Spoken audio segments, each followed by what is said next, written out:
D'Emmanuel Levin, Judaïsme contre sionisme, la voix d'un prophète en Israël, lecture de lettres de rabbins hostiles au sionisme, lettre 14, du rabbin Moshe Nathan Kahana Shapira, suite.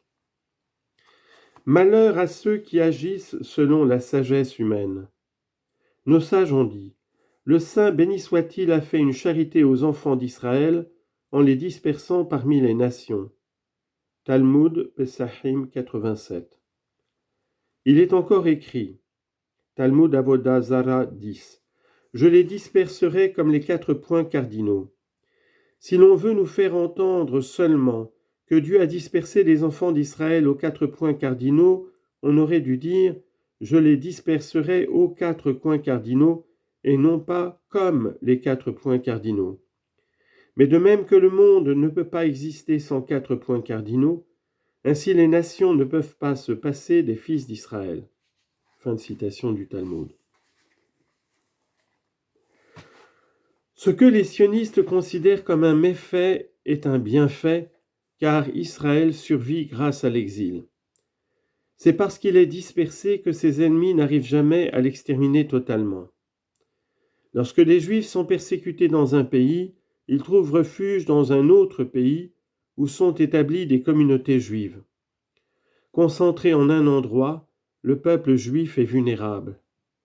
C'est pourquoi le retour collectif en Palestine ne doit pas se faire avant l'arrivée du Messie. À cette époque, l'antisémitisme n'existera plus, toutes les nations seront favorables à Israël, il n'y aura plus de risque d'extermination. Il y a quelques dizaines d'années, un mouvement s'est formé en Israël. Il était animé par la même intention, entre guillemets charitable, que le sionisme. Il se proposait d'améliorer la situation sociale du peuple juif en le normalisant. Pour atteindre ce but, il prenait un allègement de la législation rabbinique afin que les Juifs ne se distinguent pas trop et qu'ils puissent entrer et s'adapter dans la société moderne. Le résultat de ce mouvement d'émancipation a été le contraire de ce qu'en espéraient les promoteurs. Loin d'améliorer la situation des Juifs, il l'a aggravée. C'est précisément dans les pays où les Juifs sont le plus assimilés que l'antisémitisme se manifeste avec le plus de force. Ainsi, la démonstration est faite que seule la Torah nous protège réellement. À ceux qui l'observent dans toute sa rigueur, elle fait trouver grâce aux yeux des princes et des rois des pays où ils séjournent. Partout où nous restons attachés à la Torah, nous, nos enfants et nos petits-enfants, nous trouvons la paix et le bonheur. Maintenant, les partisans de l'émancipation et de l'assimilation, constatant l'échec de leur mouvement, au lieu de faire pénitence et de retourner sans détour à Dieu et à la Torah, cherchent d'autres stratagèmes pour échapper aux conséquences de leur rébellion. Ils n'ont trouvé rien de mieux que de reprendre l'idée du sionisme, de la profaner et de l'exploiter. Les nations nous rejettent, eh bien, devenons nous-mêmes une nation comme les autres. Autrefois nous possédions un État, eh bien, recréons-le de nos jours.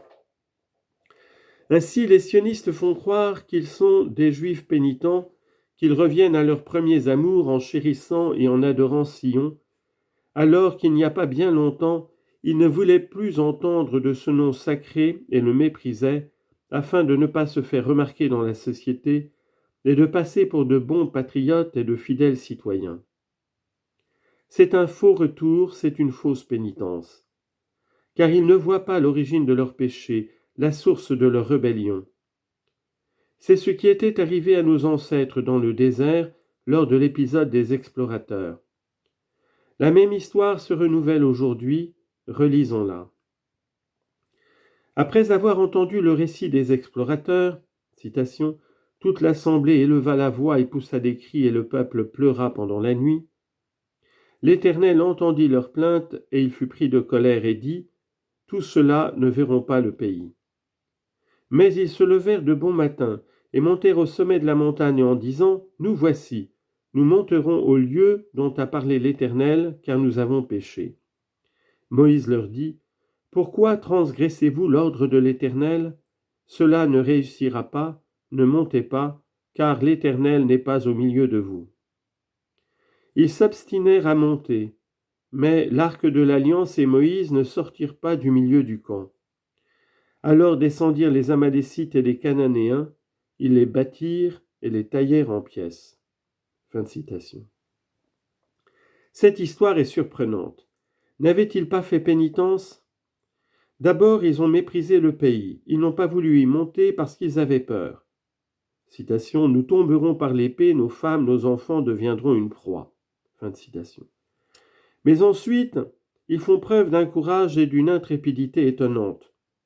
Leur couardise s'est changée en héroïsme. Ils ont eu l'audace de monter au sommet de la montagne, bien que Moïse les avait avertis qu'ils couraient un grand danger. Si donc leur péché était la peur, leur pénitence fut on ne peut plus complète, et dans ce cas, on ne comprend pas pourquoi ils ont été battus et taillés en pièces. En vérité, ils n'étaient pas revenus de leur péché véritable. Ils croyaient que leur faute avait été de ne pas vouloir se rendre en Palestine. C'est pourquoi, ensuite, ils s'étaient montrés prêts à sacrifier leur vie pour la conquête de la terre promise. Et Moïse avait compris leur erreur, et il leur dit, citation, « Votre péché n'est pas d'avoir refusé d'aller en Palestine, mais d'avoir désobéi à l'Éternel. Dieu vous a dit, vous n'entrerez pas dans le pays. Ce n'est pas en vous obstinant à y monter, en faisant preuve d'héroïsme, que vous faites pénitence. Au contraire, vous désobéissez une deuxième fois, et votre audace ne mènera à rien. » Mais ils ne tinrent pas compte de l'avertissement de Moïse. Ils s'obstinèrent à monter, et ils furent battus et taillés en pièces. Les sionistes renouvellent le péché de nos ancêtres, ils l'aggravent même. Ils montent à Sion en emportant les dieux et les idoles qu'ils ont acquis et ramassés chez les nations, en vue de les implanter en terre sainte. Le culte de la nature et le culte de la raison, telle est la nouvelle idolâtrie, la religion moderne que les sionistes veulent substituer à la parole de l'Éternel et à la Torah, et à laquelle ils veulent convertir et soumettre le peuple juif. Les sionistes sont des nouveaux hellénistes.